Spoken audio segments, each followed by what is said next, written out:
You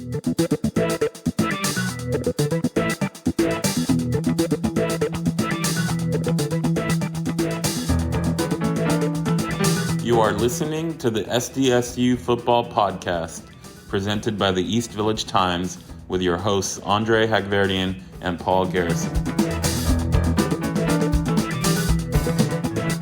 Welcome, listeners, to episode 11 of the SDSU Football Podcast. I am Andre Hagverdian, and with me is Paul Garrison. We want to thank, once again, all of our listeners for the success that our podcast has had over the first 2 months. This week, we were selected by a panelist at FeedSpot as one of the top 90 college football podcasts on the web, and we came in at 15th. So that is definitely attributed to a lot of our followers and listeners that have been supporting us over the last 2 months. And hopefully we can stay up that list or potentially even move up a little bit. We've got a great episode for you guys today. Paul and I had an opportunity to catch up with two future Aztec players who will be joining the secondary in the fall. Hope you guys enjoy it. Our first guest today is Max Garrison, who played high school football at St. Francis High School in La Cañada, Flint Ridge, California.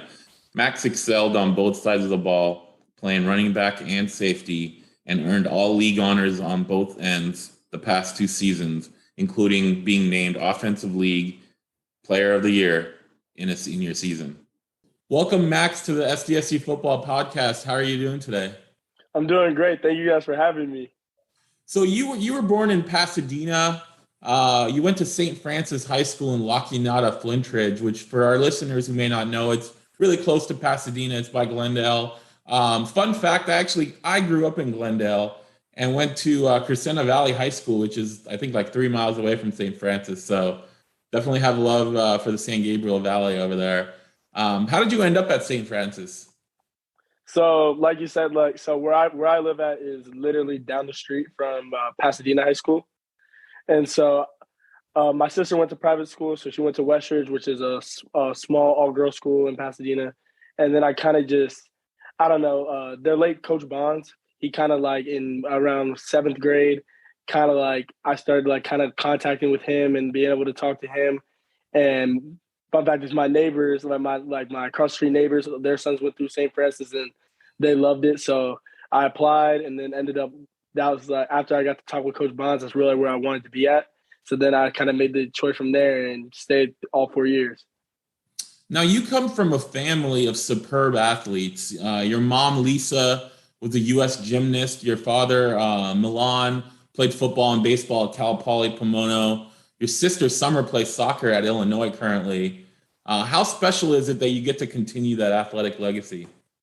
It's really special. It's like my whole life I've kind of been like brought up in sports, and it's never like my parents, even though like they played at like the highest levels, they never like forced sports on me. It was something that I just kind of grew to love, and they just kind of supported me throughout the way, which I basically got to fall in love with all the sports that I did. But it's a great feeling. It's a great feeling that like my sister is one of my biggest role models. And so seeing her go and play big D1 soccer kind of drove me to be like, okay, like I want to go aspire and do my dreams and go and play big Division I football. And so I think I found that at San Diego State. But you played other sports.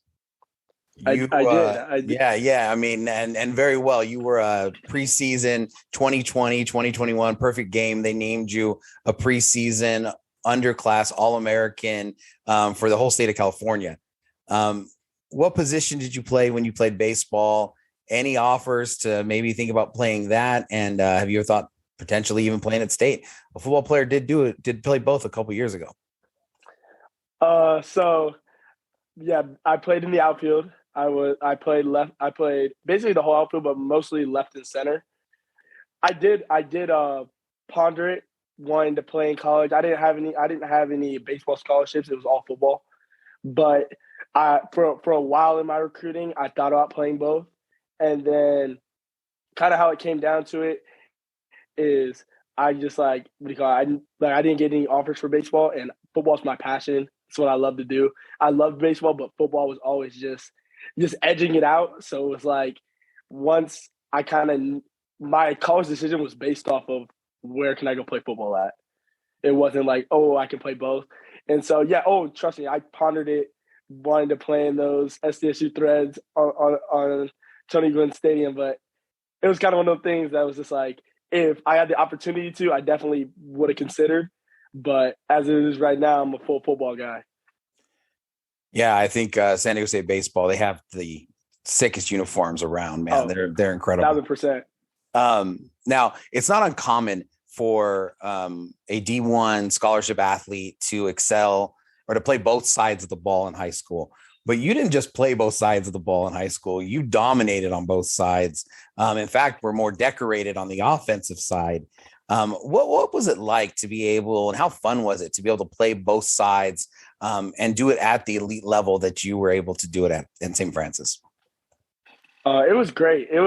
I grew up playing running back, but I think once I got to high school, I was playing behind my freshman and sophomore year. I was playing behind this stellar Kevin Armstead. I think career-wise, he was up around 3,000 yards. He was a straight stud, and so I played behind him. So I wasn't seeing as much time on offense. I was playing all over the place, backing up running back, playing in the slot, just honestly doing whatever I could to help the team win. And so I played. My first 2 years was primarily just defense. Like I played safety and corner. That's all I did. And defense and special team, that was it. And so same thing with my sophomore year. I only played slot. I played a little bit of running back. And then my junior year hit, and I was basically the guy. So I think my junior year, I didn't play. I think I played maybe one game of both sides of the ball, 1 or 2 games of both sides of the ball. And then the rest, I played just straight running back. And so it was great. Like, honestly, like just getting back to my roots, as like my dad would say.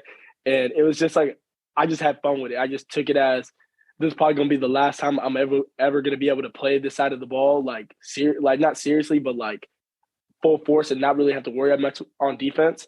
And so I just took it as this opportunity to help my team win and just, do what I love and have fun with it. Earlier, you mentioned the late Jim Bonds. He was a longtime football coach at St. Francis for over 20 years. Unfortunately, he passed away in October of 2020 after battling multiple myeloma. This came at a time when COVID's at its peak. Your football season's delayed. Can you talk about the bond you formed with Coach Bonds and what impact, his passing had on you and your team and how you overcame that? Yeah, me and Coach Bonds, he's the reason why I went to St. Francis. I can say that with full confidence. I love the school, but he was that driving factor when I got in, and I was like, I'm going to play for him. And he was just one of those coaches that like you have a lot of coaches in your life, but he was one of those that his impact will for me will carry me through the rest of my life. Like he was just a special person like that. And I can't even lie to you, it was hard. It was super hard. He was like a second father figure to me and a lot of kids on the team, but me and him, I grew like a really, really tight bond just because being the only freshman on varsity, like when I came in that had done it in the past 11 years, me and him got to form a really close bond of going over film and making sure I was up to speed and up to date on all my classes and making a smooth transition. And so when he passed, it was super tough on me, especially like just trying, like he was like one of those centerpieces of like, I want to be at practice. I want to be on the field. Like I want to play for him. Like going out to practice, like practice is always a grind, but it was easier when he was out there with you. So I really had to find that like inner grit and love because he just wasn't there. And it was just weird not to see him on the field with us. And because he's a very vocal, very always doing something type of coach. And so it was hard on a lot of our guys just because he impacted so many lives. But I think that just like his legacy lives through me, lives through all the players that he coached. And so made it easier to just go out and be every day and play every down for him. And so that's what I kind of been able to do. And I think that's what like my whole centerpiece of my last career, because like a lot of people don't know is like, so me and him would talk about winning a CIF championship all the time. That's all we used to talk about that constantly. And so my first 2 years, we lose in the first round back-to-back years. Junior year, we don't get to have that. We don't get to have that playoffs. We only get a 6-game season in California. So then my senior year, it was like we were the last class to have him coach us. And so we were everybody was like, it's CIF or nothing this year. So and so we got to go there. Unfortunately we lost, but it was one of those things that was just like, we made it, like there was no other way to go out.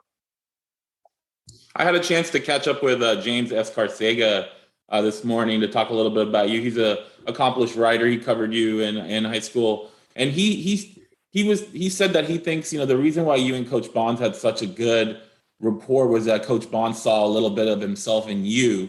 Coach Bonds was a quarterback. He played football at UCLA, and he saw kind of the passion and the energy that you had, and he noticed that in you. Is that something that you picked up on or agree with? Yeah, 100,000%. That competitive nature, we call it a dog mentality, and like a win at all costs. Like, I don't care where you have me playing. As long as you put us in the best chance to win, I'm gonna do whatever. And so I think it was like that was a big aspect of where like our relationship as well. And so I think a lot of like that kind of dog mentality, that win at all cost mentality, he brought to the table. And my goal is always, okay, I got to match you, Coach Bonds. Like, if you win it at all costs, then I'm with it too. That's awesome. So we talked earlier about you playing both sides of the ball. You signed to San Diego State as a safety. We had Matt Rosano, who's the head of recruiting at San Diego State, on an earlier episode of the podcast. And we semi-jokingly asked him whether you're playing the right side of the ball at the next level. Given, offensive player of the year, all the stats he put up running wise. And his answer is basically you can play whatever side of the ball you wanted since you're such an elite athlete, but that they think the toughness and speed you're going to bring to the secondary room is something they're looking for and something they need. Can you explain kind of your thought process on what position you wanted to play at the next level and the discussions you had with San Diego State? Yeah, 100%. So for me, my recruiting kind of hit like right in the middle of COVID. Like, it was just like everybody was honestly just scrapping to get offers and get seen, just because a lot of 2022s, they only had 2 years of film to go off of. And so for me, I was just trying to get in where I fit in. So a lot of my first 2-year film were all DB stuff. Like, you had a little running back stuff here and there, but it was all special teams and DB. And so they had offered me before my season started, and they saw me as a DB. But honestly, like, I think that I thought I projected better as a safety at the next level. And I think that's what I wanted to do. Like, I love running back, but I feel like when I had to, when it kind of came down to it, I was like, you guys want me at safety, that's where I'm gonna come play. And I think that's just kind of how I've been brought up with my family. It's just like, it's whatever the coach asked you to do, you do. So it was like, for me, it was like the coaching staff. Like, I love the San Diego State. They're a huge reason why I committed in the first place, just because that coaching staff is unbelievable. And so for me, I was like, if you think I'm a safety, and for me, I felt like I was in a good position. That's where I wanted to play at. That's what I was going to do. And so I think I made the right choice on signing on that side of the ball. But to be honest with you, if they come to me and they're like, you know what, we want to see you on offense, then that's what I'm going to go do, because my goal is to help the team do whatever to win a conference title. In that same conversation with the Coach Rosano, we asked him what makes San Diego State special. And his answer was authenticity. And he said that unlike some schools, San Diego State prides itself on being honest, authentic with the players that they recruit and the position they stand in, etc. What impact did SDSU's honesty, authenticity have in attracting you to the program? Oh, this is the reason why I committed. 100%. That's Coach Kyle Hogue, the safety coach. He never rushed me on so I committed in September. So for a lot of kids, that's late, because it's just later on. Usually a lot of kids will commit that summer. And so my plan was to commit that summer. I was visiting different schools, but I just felt the timing wasn't right. And so I decided, I was like, look, let me play a game and then I'm going to make my decision.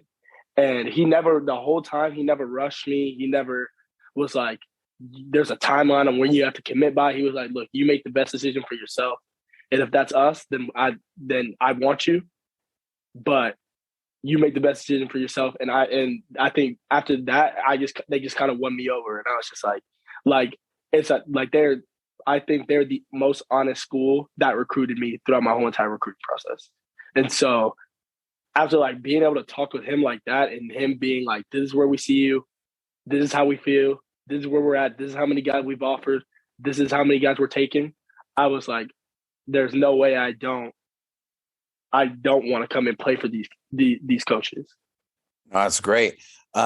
For those of us, who are not able to see like the full thing of what recruiting is. I mean, we're talking about this authenticity. We're talking about this honesty, being the most honest staff that recruited you.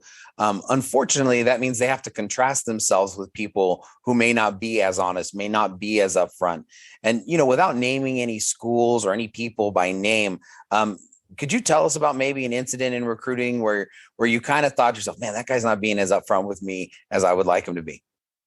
Oh yeah, for me, so I'm not a big 6'4" guy, right? Like I'm 5'10", I'm sitting at 187 right now.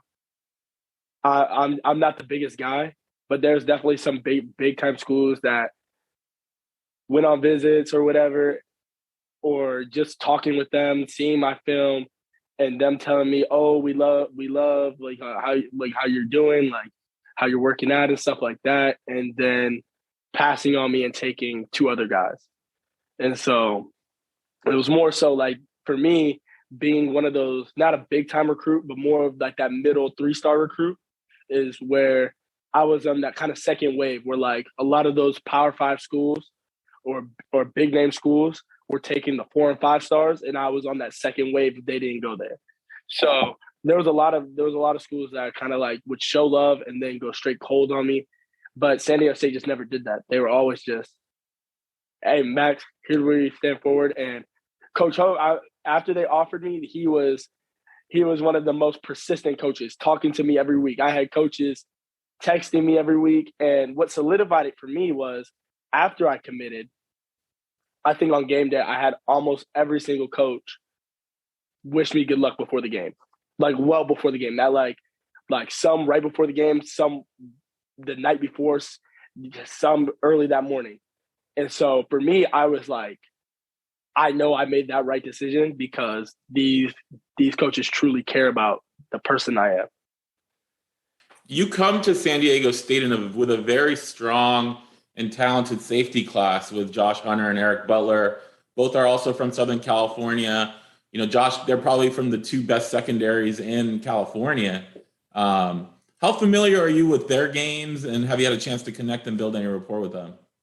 Oh, yeah. So Josh I'm pretty sure he's going to be my roommate. And so I think that's going to happen. So I got to talk with him over Snapchat, Instagram, all that. And so really dope guy. And so I'm excited to be able to play with him. And Eric Butler, I got to meet him on my visit.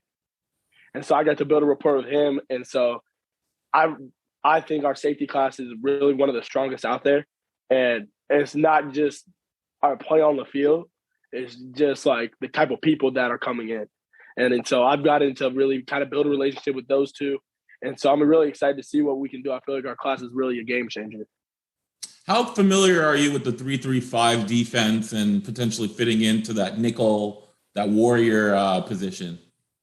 So growing like high school, we didn't really play the 3-3-5. And so I've gotten to know it now that I've been committed and talked to Coach Hogue and been able to just like kind of go over that. And so I love it. Like it's kind of like they play with a whole bunch of DBs. And so it's kind of more so of just like how they play. They play a really fast style defense, everybody to the football, physical, aggressive. And so that's kind of like how I like to play as well. And so I'm excited to be able to learn more. I'm talking with Coach Hoke about it and where I fit best and stuff like that. And so I'm excited to see like where I end up and how I can help make the team better. And you're also going to be part of the class that's opening up a brand new stadium. How was that an attractive thing to coming to San Diego State, and how exciting is that to be part of?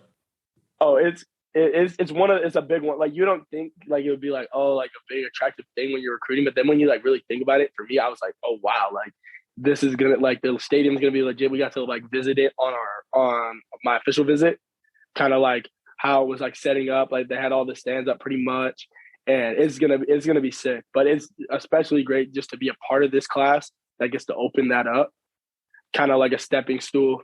And so I'm excited to be a part of this. I wholeheartedly feel like we have a really special class of this 2022s. And so I'm excited to see what we do with it. Will you be arriving on campus? Are you looking at the summer or fall? The summer. We're still in debate of either it's June or July. It's one of those. And so I'm still talking with Coach Hogue, trying to get down when I'm going to arrive and try to get down and get to work. But it will be in the summertime. All right, great job on all of those. Are you ready for some rapid fire non-football related questions? 100%. All right, let's do it. With it. All right, man. Favorite food? Waffles, 100%. Okay, now is that a strictly a breakfast thing, or you can go waffles any time of day? Anytime I'm feeling like I want something sweet but like savory at the same time, I could do it. Nice. And how do you prepare your waffle? So, how do I prepare my? I like to have syrup, a little bit of fruit. Favorite one is strawberries. So that, a little bit of whipped cream on top. You're set. You're set, no doubt.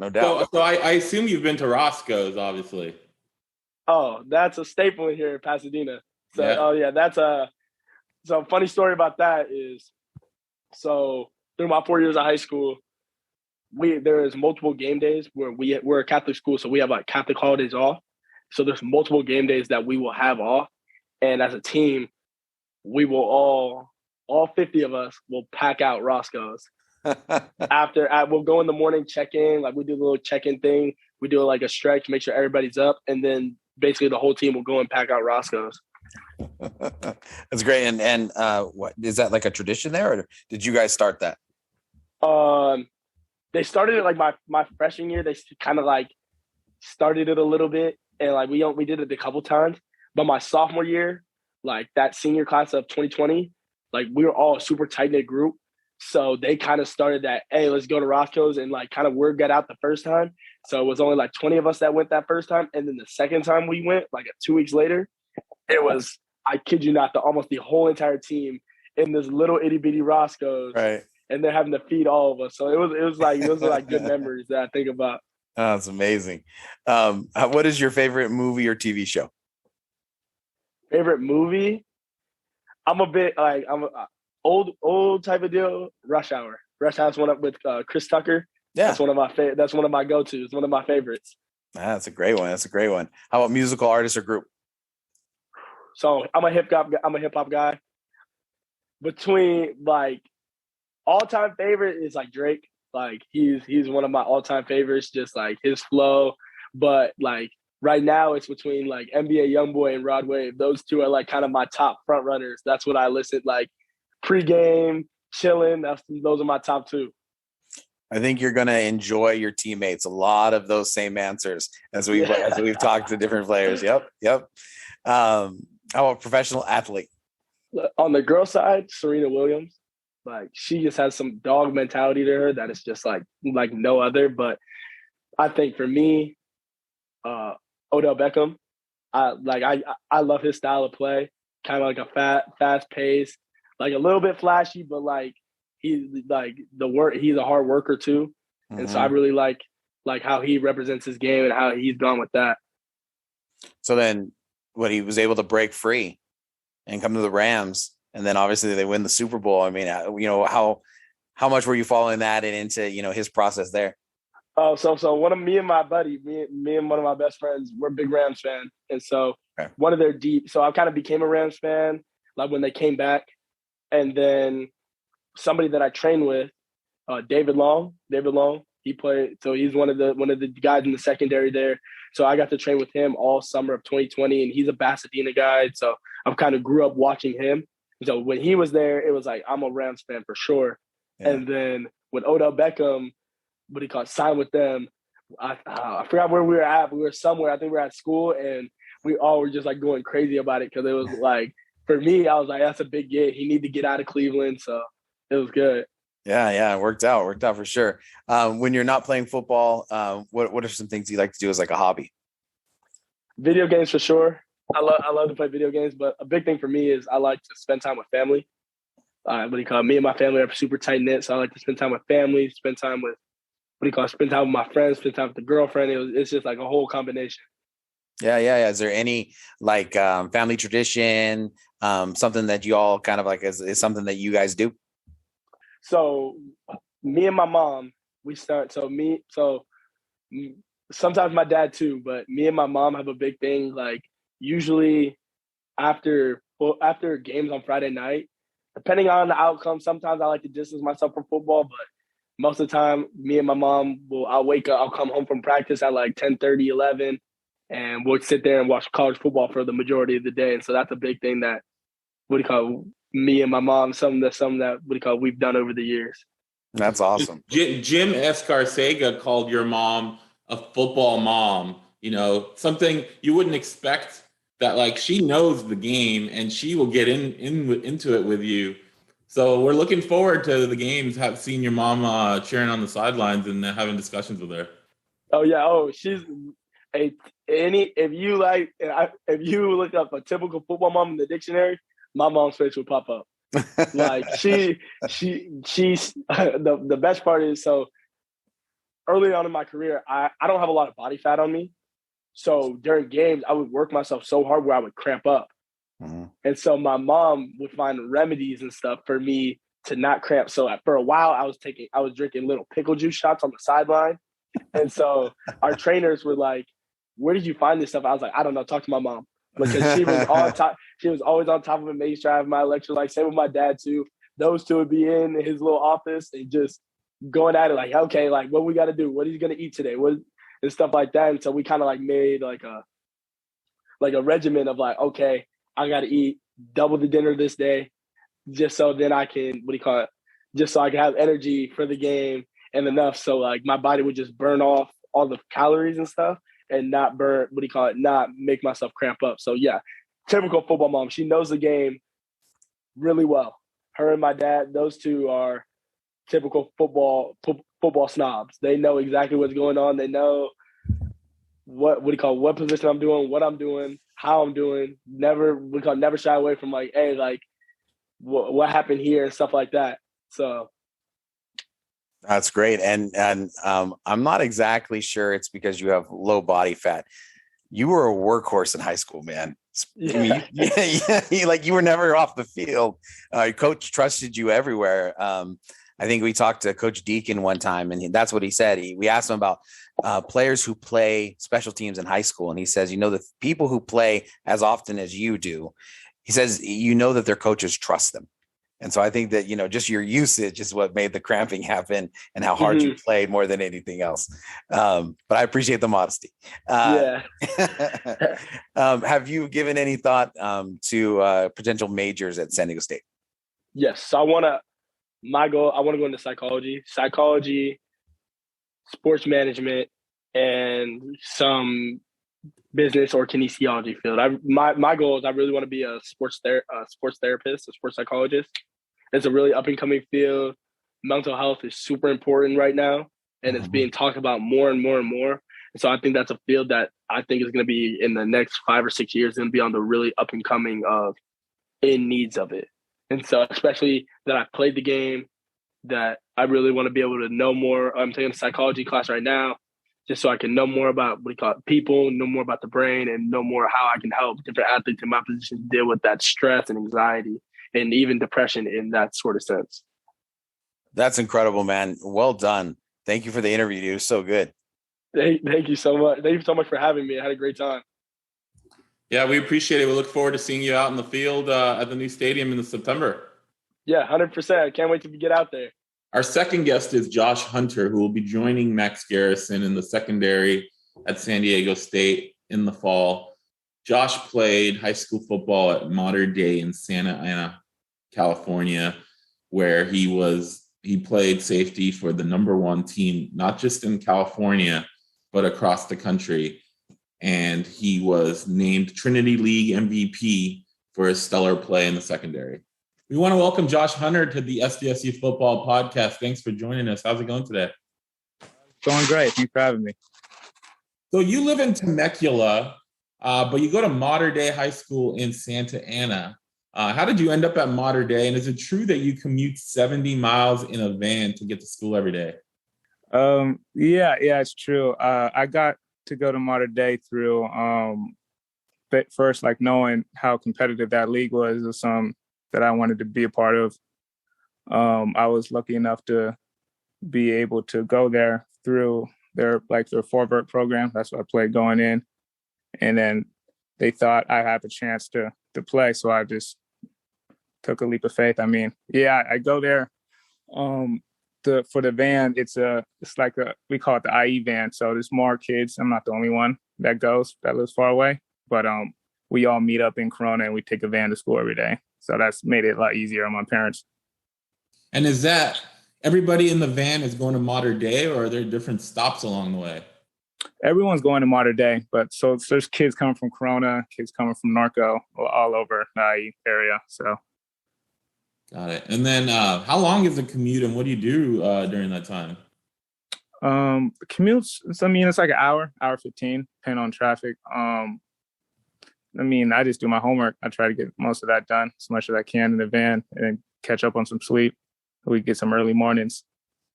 Yeah, man. So just one more on that. So, what time do you leave in the morning? And then you're speaking about it in the present. This is something you did all 4 years? I did this from my freshman year all the way to my junior year. My dad was fortunate enough to get a spot in Irvine, which made the commute a lot easier from my senior year, which helped me a lot. But from my freshman year, I say I would wake up at close to 4:35 to get on the van and get to school on time for lift at 7. And then I'd get home around like 8:39. So it was a rough period, but I got through it and it made me better. No, that's incredible. And San Diego State is actually closer to Temecula. Yeah. Yeah. So are you gonna van down to campus every day, or you're done with that? We're going right across the street. So it's perfect. That's right. You're not gonna know what to do with yourself. You're gonna have so much time. Yeah. So tell me then, why was it so important for you to make that sacrifice and to play at Mater Dei? I think for me, it was just playing against the best. For me, I just wanted that competition, like seeing them on YouTube and seeing them all over social media, knowing that those kids are getting prepared the best to go to college and be successful in college. So I thought that was the best decision for me, knowing I wanted to go to the next level. Now, the year before you arrived, they won a national championship. Roster gets gutted. There's not low expectations for Mater Dei, so I don't want to say that, but it wasn't to be as high, right? 2017's best team in school history. You come onto campus, and in competing against the best, you start as a freshman. What did it mean for you to be able to contribute so early at a program like Mater Dei? For that, a lot of stuff had to happen for me to get in that position. For me, it was just, how do I do my job to not be not be a threat, not be people on other teams say, oh, he's a freshman, throw it over his head type of deal. Just me trying to be as focused as I can. I got a bunch of help from all the older guys too. So I got to thank them and thank the coaches, especially for keeping me just focused throughout that whole year. So that was probably my hardest year at the school. And then Mater Dei, of course, in 2018, you guys win a national title. And at least one publication in 3 of the 4 years named the high school as a national championship. What was it like? Just take us through, the practices and all the things that it is to play for such a dominant team. It was special. I think one of the big things with us was like, after our games on Saturday, we do this workout like at 8 a.m. And for us, it was a big thing. Like, no one else is doing this type of deal. Like, if we can do this after a game and work out early in the morning, I think none can stop us except us. So I think we had that mentality that, like, we knew we're the best, but we just had to play together type of deal. and let it happen on the field. And then finishing off with national champs was just truly special. Playing on a national champion obviously means you have some elite players on both sides of the ball, which Mater Dei did, but especially on defense. Domani Jackson, corner, is a 5-star recruit, the only 5-star recruit in California in this class. He's going to USC. Edge David Bailey is a 4-star. He's ranked second in California. He's going to Stanford. Cameron Sidney is going to Cal. But you were the one that was twice named Trinity League Defensive MVP. How did you stand out among such great players? I mean, I think you're saying it with all those players, they just made my job easier. I mean, we all had our jobs and we were all just focusing on doing our part to make the defense great. And I think just the trust that we had in each other made it easy for all of us to do our jobs. And so you played a little bit of baseball in high school. And for our listeners, some of them may not know that your father, Brian Hunter, played baseball in the majors in the 90s. I remember watching him play on the Braves, on the Braves the teams that made the World Series in the early 90s. You obviously weren't born then. So looking back, what have you been able to learn and know about his career and his accomplishments? I think my father, him being in the major league and him going through that grind, that everyday baseball grind. I think his biggest input on me was just the mental game, because knowing baseball is such more harder mentally on you than football is, with the games every single day. And if you go bad, if you go 0 for 4, you got to just shake it off and try to go better again. But I think for football, just being mentally tough and just having that mindset that confidence that you're the best, just knowing that anything's possible. I mean, just doing your job and just being confident in yourself. I think it was the biggest thing he taught me. What position did you play? And is that something you considered potentially playing at a college level? I played outfield, so I can do any 3 outfield positions. And I'm going to try to see what I can do in college level. We'll see what happens, but that's not 100% yet. So you picked SDSU over offers listed as LSU, Oregon, several other Mountain West schools. What was it about San Diego State that sealed the deal that you wanted to be an Aztec? I think a big thing was how it was close to home, close to my mom, close to my dad. Don't have to worry about getting homesick. They're hours away. I can see them whenever I need to. And another thing was the coaching staff. I think the coaching staff didn't worry about what a lot of other schools worried about with my size or my weight. They said, we think you're perfect for our school. We think you can play this, and that. And that was something that was a big deal for me, knowing that all I need is a job. And I feel like once I get a job, I can focus on that and get the job done for the team. We had Coach Rosano on here on the podcast a few episodes ago, and we asked him what makes SDSU special. He said what makes them special is authenticity, that the coaching staff are honest in their approach. We had Max Garrison on earlier, and he said this, he really was high on the honesty of the staff and letting them know where he stood. How much did the honesty, authenticity of the staff, how did that influence your decision and allow you to, I guess, trust that they didn't worry about your height, your size? They thought what they think of you as being a great player. I think it was very important knowing that what they said was what they really thought. I think another good thing about SDSU is that they want football players. And that doesn't matter how big you are, how strong you are. It's just how much you can do for your team. And I think that's as we saw the great season we had last year, we just had a bunch of dogs. And I think that with their authenticity, they're just hungry. And we just want to compete against the best. And we don't matter who we play. We're just ready to go. We asked Coach Rosano about you, and he said the quality that jumps out is your leadership. So what does leadership mean for you as a football player? I'm a big team player guy. I mean, I'm just talking about doing my job for the team. I'm not the yelling type to lead, like the vocal leader. I like to lead by example. I just like to do my job, be diligent. And I like to root my teammates on, but it's just not, it's like one of my strength and conditioning coach in Mater Dei said, there's A players, B players, and C players. the C players you don't have to worry about. The big thing is worrying about getting the B players to the A players. And I think not yelling at them and doing all that's going to help, but just being like getting their back, knowing that it's good. We with each other. This is us against. So I think that was a big deal for me. You come to San Diego State with a very strong and talented safety class. Paul mentioned obviously Max Garrison, but also Eric Butler from Centennial. All of you are from Southern California. Max told us that you two will probably be roommates next year. So how have you had a chance to kind of connect with both of them and build some rapport as you guys are heading into college together? Yeah, I was able to play Eric, so I was able to see him, and they had a really good Centennial team. But yeah, me and Max really cool. We got along like right when we met each other at one of the San Diego State games. And I mean, we're all hungry to play, and we're all competitors. So we're gonna compete, and I know we're gonna have each other's back. So that's probably the biggest thing I'm excited for. You committed to San Diego State in the early fall, but you didn't sign on the early signing period, but you signed in February. Was there a particular reason that you didn't sign early and you waited until February?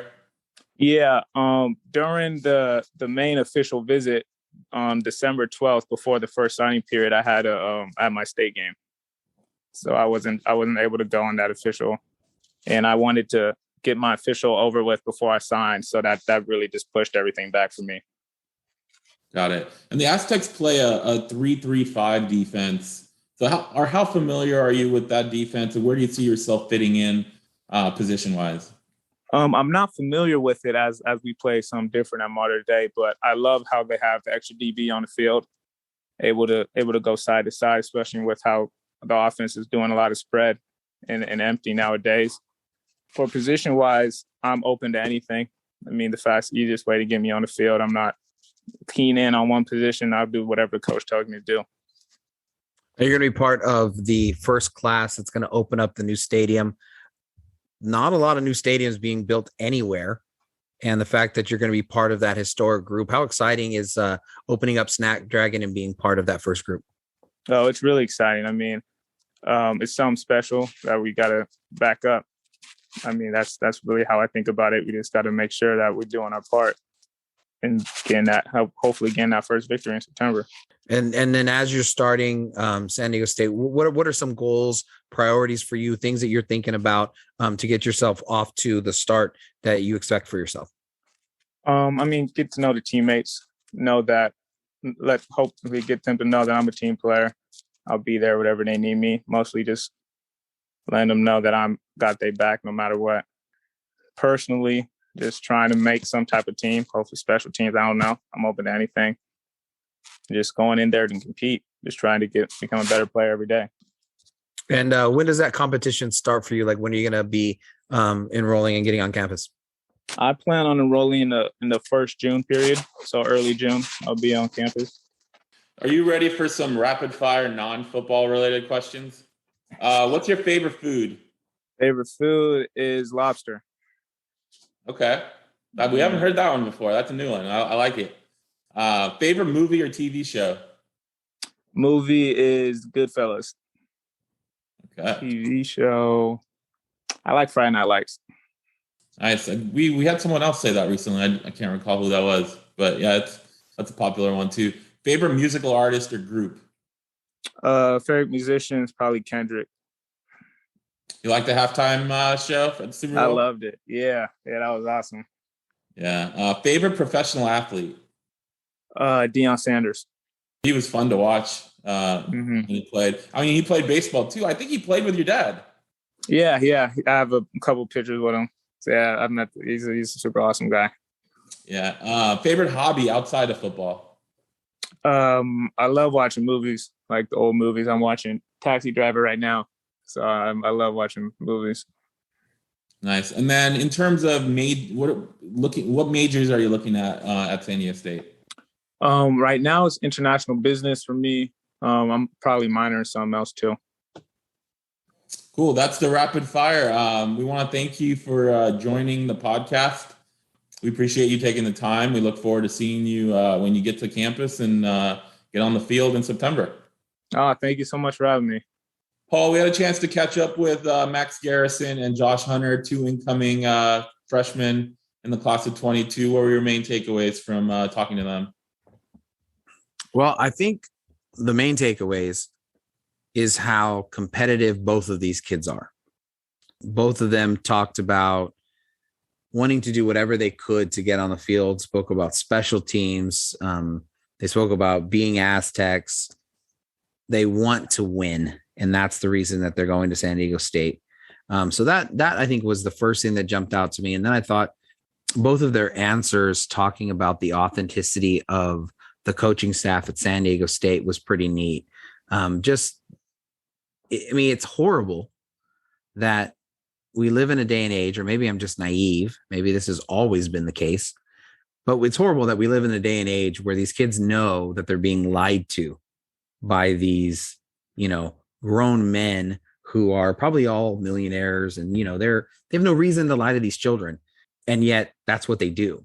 And it's amazing that they're rewarded with, higher and better positions and all of those kinds of things. And so it's just, I think, another example of how in a river that's all racing towards winning is the only thing, San Diego State has managed to kind of go in the opposite direction and make people the most important thing, and treating, these young men with respect and honesty and truth. And it's crazy that it's special, but we all know the world we live in, and it is. What about you? Yeah, Max Garrison's story obviously is one to tell. In 2020, everybody went, with COVID, everybody went through something or another, right? But to imagine to be, a 16-year-old kid in a high school playing football, and on top of that, your season's being delayed, your future is maybe in flux because of the scholarship offers and recruiting isn't taken off, and then you're a father figure for you who brought you to this high school, who's been teaching you and mentoring you, passes away. And to have to overcome and deal with that, it takes a special person. And Max is, I think, a special person. And he was able to overcome that, obviously, with the support system of his family and his teammates and, the rest of the coaching staff. So I thought that was very impressive. The other main takeaway from both of these guys, just looking at, their production in high school and how good they are, is if these guys are 3 inches taller, they're probably not at San Diego State. They're probably 4-star recruits, and they're recruited at the top Power 5 teams in the country. So I think San Diego State's getting 2 players in Garrison and Hunter that can play, and they can play with the best of them. And they'll show that once they get an opportunity. And I think San Diego State, in some, way is fortunate that these guys aren't 6'2", 6'3", and they're 5'10", 5'11", and they're coming to San Diego State, because I think they're ultra talented, football IQ off the charts, and I think they'll show it once they get on the field. I agree. I think there's a couple other ideas that jumped out to me I thought were pretty fun. Both of them play baseball, and I thought it was interesting how Josh Hunter was saying that he's not completely sure how it could work out. Maybe if they have the connection to be able to do it, talk to Calvin Munson. I think he was the last one who did it. He pitched for the Aztecs while, still obviously being on the football team. So that could be pretty interesting if these two guys could have some time playing baseball with Mark Martinez and the Aztec baseball team. So I thought that was pretty unique. Amazing that he would make this commute at 4:00 in the morning on this bus, the IE bus, and he would make that commitment to go to Mater Dei to challenge himself. I mean, speaking to your point about, if he was a little bit taller and those kinds of things, it's interesting. I mean, they both kids, as we talked about before, they kind of could sniff out people not being honest with them. So, maybe State would have had a better shot than, even if they were a little bit bigger or whatever, if they would have gotten those first conversations. I think that's obviously the question. But the point here is just that he, even with his stature, he wanted to test himself against the best. And not only did he want to do that in theory, he worked for it. And I mean, I can't commute more than 25 minutes and I'm complaining. And he did that every day to go to high school so he could lift and he could compete against the best of the best. And not only did he compete, but he was, by all of the accolades and such, that he was the best player on the team. And I think that's a pretty special thing. I also thought that Max Garrison and the idea that, during the COVID season, he was just trying to get recruited, and how recruiting all changed because they coaches couldn't come on campus and things like that. And so he was recruited as a DB and then went crazy as a running back. And so that's the reason why he wasn't really recruited on that side of the ball. And so that'll be an interesting just idea if that continues, is if, he does actually stay on that side, or if they, just flirt and give him any ideas of maybe moving to that other side. Because after they started recruiting him, that's when he became the offensive MVP, et cetera. I'm curious to see whether Max stays a safety all 4 years, because the talent on the offensive side is off. I mean, he had the first game of the season, he rushed for 371 yards and 6 touchdowns. I don't think I've walked for 317 yards this year. Yeah. And so the talent is there. And I think we're going to see, because as we said, he's coming in with 2 other guys who are top-notch safeties in California. We already have a Patrick McMorris, a CJ Baskerville, Cedarius Barfield, a couple guys, young guys who were on the roster last year will have a shot. So that secondary is filling up pretty quickly. And I'm not to say that Max isn't going to, rise to the top, but to see how that secondary plays out, and then see how the running back room plays out with Chance Bell and Jordan Byrd on their last seasons, and then who steps up behind them. Obviously, there's also Lucky Sutton coming in, who I think rushed for 300 some yards and 6 touchdowns in a game himself this year in San Diego. So yeah, it'll be interesting to see whether he stays at safety or makes a move to running back. But either way, I think he can play as Matt Rosano told us, he can play on whatever side of the ball he wants because he's an elite athlete. So it'll be interesting. And, I think it's got to be exciting to hear how much depth that the Aztecs are bringing in, and with their history of development, they should be able to have some great competition. And as Coach Hoke always says, the best player is going to play. And if either of these 2 young men step onto campus and they're better than Baskerville, they're better than Barfield, which would be, that would be nuts. But if that happened, wow, what would the future hold for these guys? Yeah, for sure. That's going to do it for us.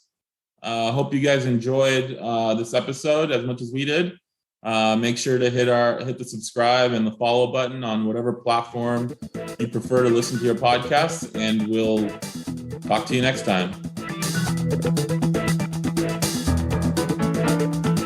You are listening to the SDSU Football Podcast, presented by the East Village Times, with your hosts Andre Hagverdian and Paul Garrison.